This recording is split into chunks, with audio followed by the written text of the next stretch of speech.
तो यार आज तुम्हारा भाई तुम्हारे लिए लेके आया है जुजुत्सु काइसन सीजन 3 का एपिसोड 4।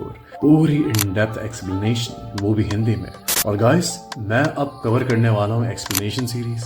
आने वाले जो भी जुजुत्सु काइसन के एपिसोड्स होंगे उनको मैं हिंदी में एक्सप्लेन करूंगा। तो मैं आशा करता हूँ कि आज की वीडियो पे तुम करीबन मुझे 500 लाइक्स तो दोगे, ताकि मेरे को और मोटिवेशन आए और मैं तुम्हारे लिए कुछ कर सकूं। तो गाइस शुरू करते हैं। स्टोरी शुरू होती है वहीं से जहां पिछला एपिसोड खत्म हुआ था। माकी अपने घर जेनिन स्टेट आती है कर्स्ड टूल्स लेने, ताकि वो कलिंग गेम्स में सरवाइव कर सके। पर उसके घटिया पाप ओजी जेनिन ने पहले से ही ट्रैप सेट कर रखा था।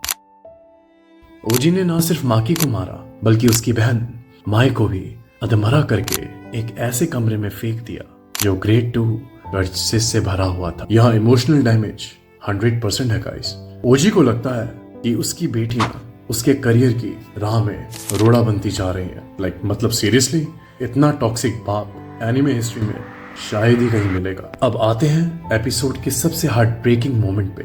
माई जानती है कि जब तक वो जिंदा है माँ की कभी पूरी तरह पावरफुल नहीं बन पाएगी। क्यों? क्योंकि जुजुत्सु वर्ल्ड में ट्विंस को वन बीइंग माना जाता है, और अगर माई के पास थोड़ी भी कर्स्ड एनर्जी है तो माकी की हेवनली रिस्ट्रिक्शन कभी कंप्लीट ही नहीं होगी। माई एक आखिरी बार माकी को किस करती है और अपनी सारी लाइफ फोर्स यूज करके एक कर्स्ड स्वॉर्ड बनाती है। उसका आखिरी message, destroy everything big sister and then silence. Mai की मौत हो जाती है और दोस्तों यहाँ से पूरे एपिसोड का वाइब ही बदल जाता है। एनिमेशन शिफ्ट हो जाती है, म्यूजिक रुक जाता है और हमें दिखती है एक नई Maki. She is now a monster with zero cursed energy just like Toji. अब शुरू होता है असली तमाशा। ओजी जेनिन को लगता है कि वो माकी को आराम से मार देगा, पर माकी उसकी तलवार को ऐसे तोड़ती है जैसे वो कोई सस्ता खिलौना हो।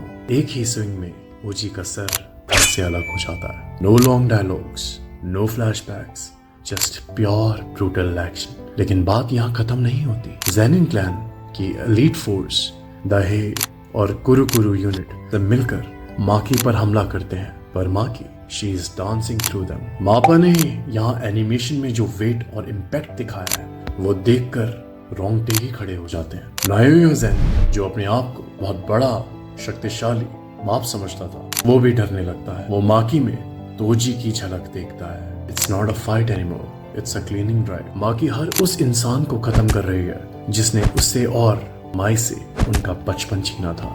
एपिसोड के एंड में हम देखते हैं माकी को खड़ी हुई लाशों के ढेर पर। उसने एक ही दिन में जापान के बिग 3 क्लैंस में से एक का नाम और निशान ही मिटा दिया। पर सवाल ये है, क्या ये रिवेंज सही था, या माकी इतनी अंधी हो चुकी है कि अब वो वापस कभी नॉर्मल ही नहीं हो पाएगी? क्योंकि उसके अंदर जो बदले की आग थी, या उसी ने अपने अंदर रख के खुद को विलन साबित किया? कलिंग गेम अब सीरियसली डार्क होने वाला है। मेग्युमी और इटाडोरी को माकी की जरूरत है, पर क्या ये न्यू माकी उनकी बात मानेगी, या वो बस एक माइंडलेस किलिंग मशीन बन चुकी है? तो भाइयों, एपिसोड 4 ने ये प्रूव कर दिया कि जुजुत्सु काइसन सीजन 3 कोई मजाक नहीं है। माकी का ये नया रूप आपको कैसा लगा? क्या आपको लगता है कि वो तोजी से ज्यादा पावरफुल बन गई है? कमेंट करके जरूर बताना। और अगर वीडियो पसंद आई है तो वो सब्सक्राइब का बटन जरूर दबाना, वरना सकूना तो लोगों के सपने में आएगा। अगले एपिसोड में मिलते हैं जहां हम बात करेंगे कलिंग गेम के नए प्लेयर्स की। तब तक के लिए सायोनारा, और इस भाई को मत भूल जाना।